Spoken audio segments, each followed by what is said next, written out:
Call Halayim La Yahweh Bashmi Al Shah, Wahako Dashukah. Double honors to the apostles and the elders at the great millstone. Peace and blessings to the faithful elect, those slated to be saved. The men teaching the truth, the doctrine of Yahweh Bashmi Al Shah across the four corners of the globe. And the men, women, and children have turned back to their heritage and are in the doctrine, the faith of Yahweh Bashmi Al Shah, according to their works. And those slated to be saved are the Israelites, so-called blacks, Latinos, Native American Indians, Negroes, West Indians, so-called Afro-Indigenous people scattered and saved from what? From the destruction that's been declared from the beginning to happen to America, which is codenamed in the Bible as the daughter of Babylon, and many other aliases as well. The destruction will come to different parts of the globe, but primarily here, and to all the wicked inhabitants thereof. All right, so shalom. So pretty much this is something I want to touch on real quick, and that's, the awakening, the great awakening, and this theme we've been under since so-called blacks, Latinos, and Native American Indians start pretty much fulfilling the prophecy of the Lord, it being written aforetime that we would wake up.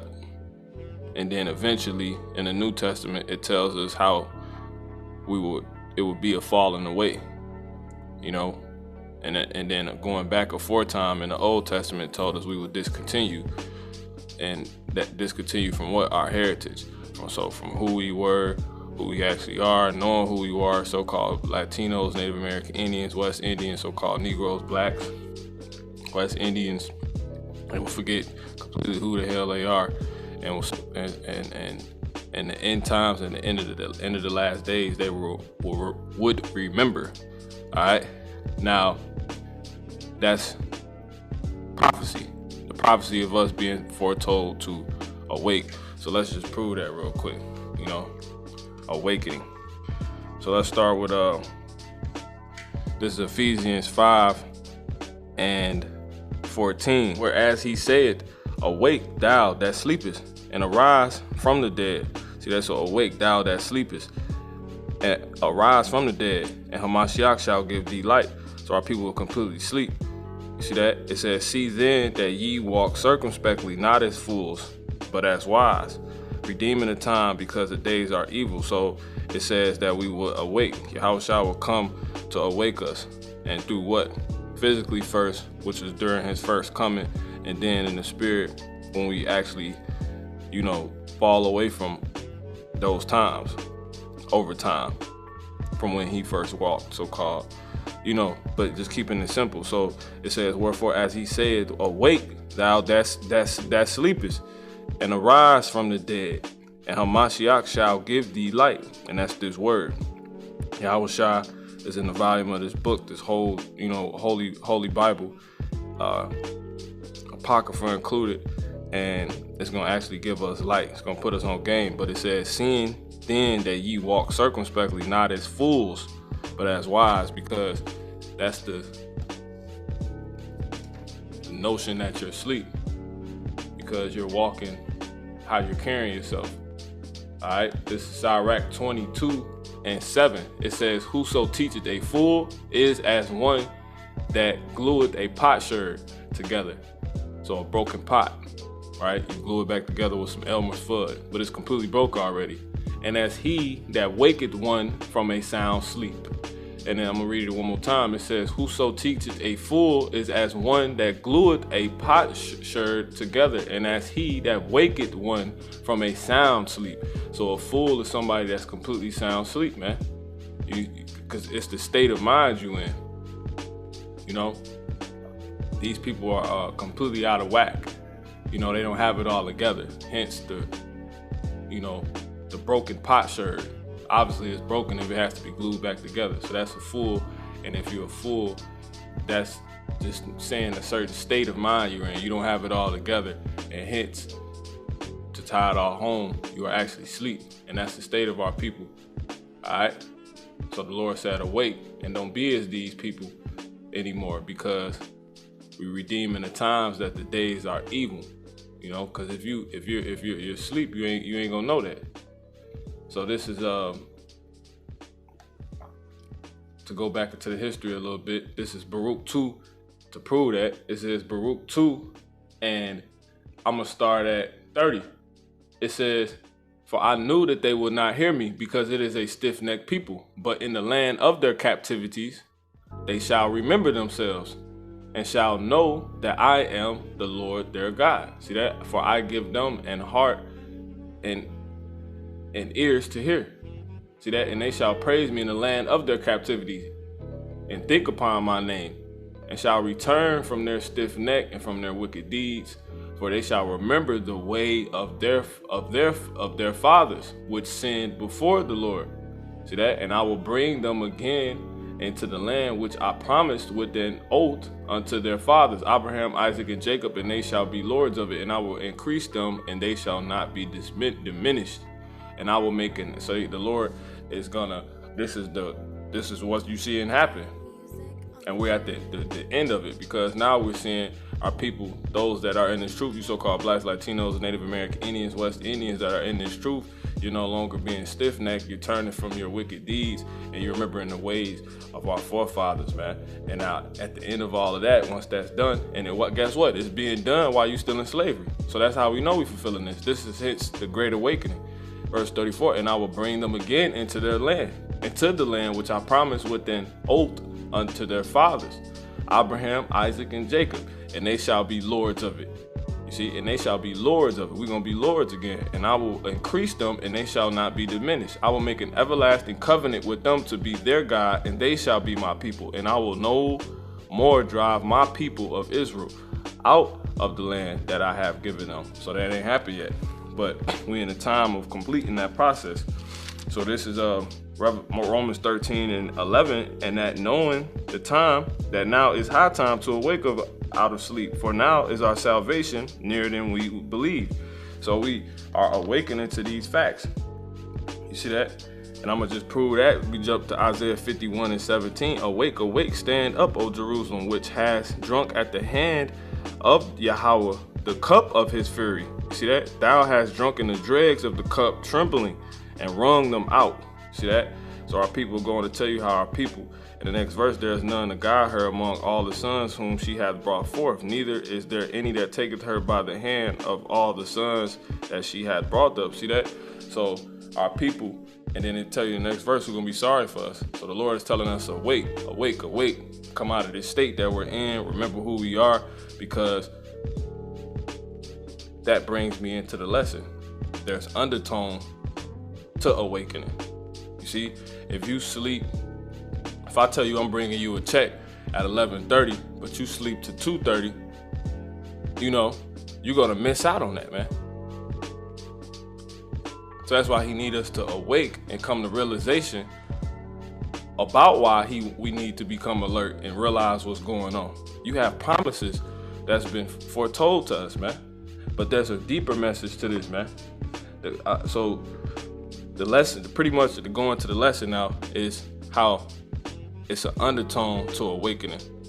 Now, when you go into the word undertone, it says a subdued or muted tone of sound or color. So it's something that's there, but it's like it's hidden. You see, it's subdued, it's muted. It's like when you got the TV on, and it's clearly someone talking. You see their lips moving, so they gotta be saying something, but no sound is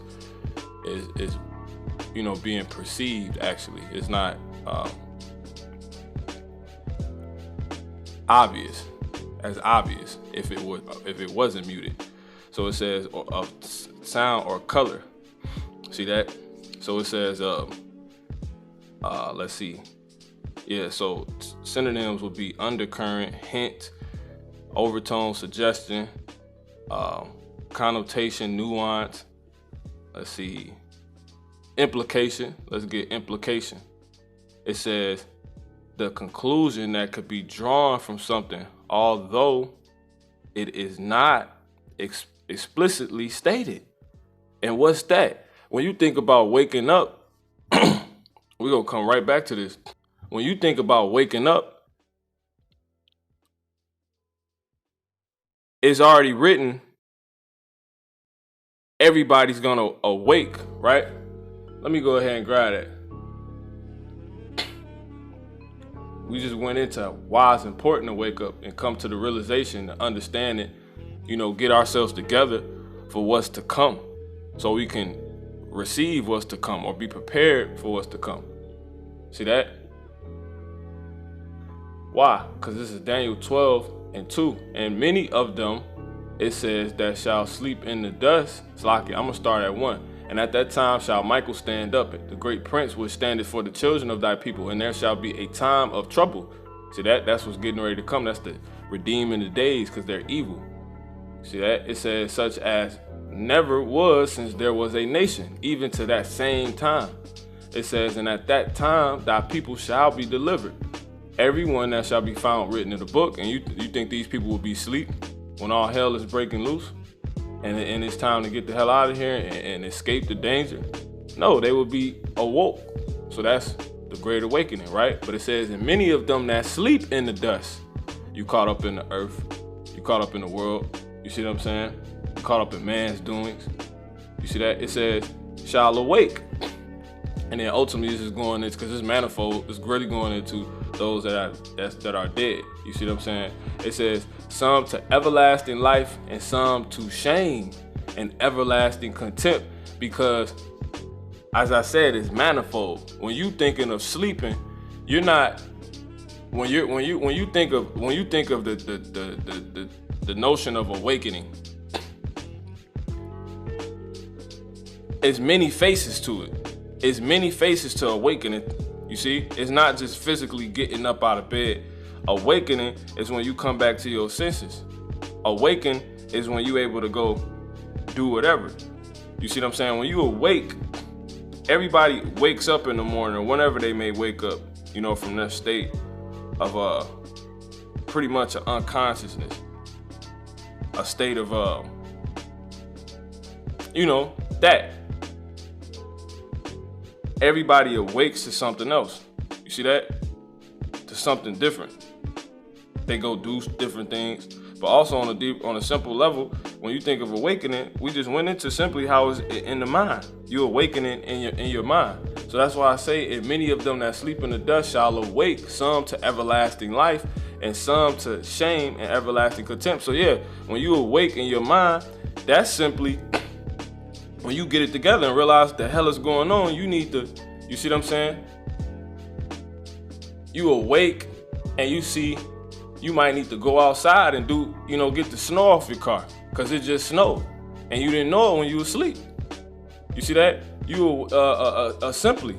But let me read it one more time. And many of them that sleep in the dust of the earth shall awake, some to everlasting life and some to shame and everlasting contempt. So when everybody awakes to the realization of something or whatever it is they need to do, we're awakened to those in the truth. We awaken to the fact that we need to get ourselves together because we got these promises coming to us. But simply, that's what coming back to your senses. When you physically awake, you come back to your senses. You got to readjust your eyes, clean yourself up, clean your breath. You come to your senses on things that you may need to do or that's going on once you awake, or what's your situation when you wake up, when you come to your senses. Damn, I need to brush my teeth stink. Damn, I need to eat something, hungry as hell. Damn, I need to go fix that car. Look, these ones about to hit my car. Let me go move it. You look out the window. So in this truth, we have awakened to the fact we need to come get ourselves together and be prepared and be positioned to be delivered, Lord willing, to be appease the Lord, to be accepted of Yahweh Shai, to get into this book while we still can so we can get the light for when the darkness come and be enlightened on what's going on. And you got some, when they awake, they gonna awake to the fact that they didn't do none of that and they should have been doing that. You see what I'm saying? And then on a further level, you got Esau, man. You got Esau awakening. You got the awakening of Esau. See that? So now let's get that word undertone right? The synonym, another one was insinuating. So this is the undertone. It's a complete undertone to awakening. A undertone, when you go into the word undertone, the synonym, another synonym here is insinuation, an unpleasant hint, you see, or suggestion of something bad. See that? Because everybody got the option to awake to something. They're going to come to their senses on something, you see? Now let's get the word awakening. See that? Awakening. It says an act of waking from sleep, simply. An act or moment of becoming suddenly aware of something. So this is good news, man. For some, it's good news. For some, it's bad news. You see that? But for us, it's the gospel. And it's whoo, man. This is the Lord's doing. It is marvelous in our eyes, as the scriptures say in the book of Psalms. See that? This is Job 27. And I'm going to start at 13. This is the portion of a wicked man with God and the heritage of oppressors, which they shall receive of the Almighty. So we have awakened and come to our senses. Wait, these people got something coming to them. And they're going to eventually awake to this. You see that? In which they are. All right. Now, this is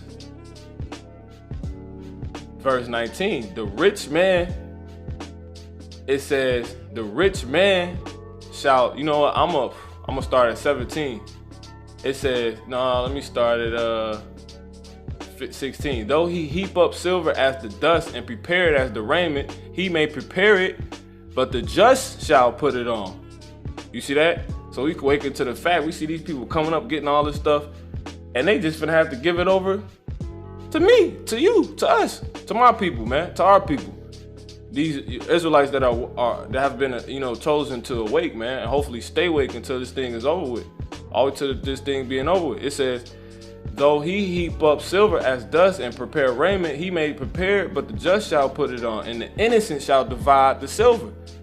It says, he buildeth his house as a mosque, and as a booth that the keeper maketh. The rich man shall lie down.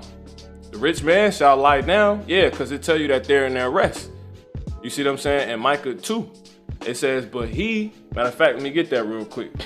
This is Micah chapter 2 and 1. Woe to them that devise iniquity and work evil upon their beds. See that? What you do in the bed? You rest. You see, you lay down. You sleep. When the morning is light, they practice it because it is in the power of their hands. So yeah, this talking about the so-called white man, the wicked. Start with the elite bankers, man. So-called elite bankers. It says, the rich man shall lie down, but he shall not be gathered. What gathered? When we gathered from the four corners of the earth, man, and beamed up. You see that? So he gonna lie down, because when you go into that word lie down, it literally means relax, man. When you go into that word lie, it means to relax, man. But he shall not be gathered. And when you go into that word gathered, it means to the Father, man. Beamed up. But Yahweh Basham Al-Shah, he opened his eyes, and he is not. You see that? So he gonna wake to this, man. Terrors take hold of him as waters. And that's going into piss and urine and men. It says tempest stilleth him away in the night.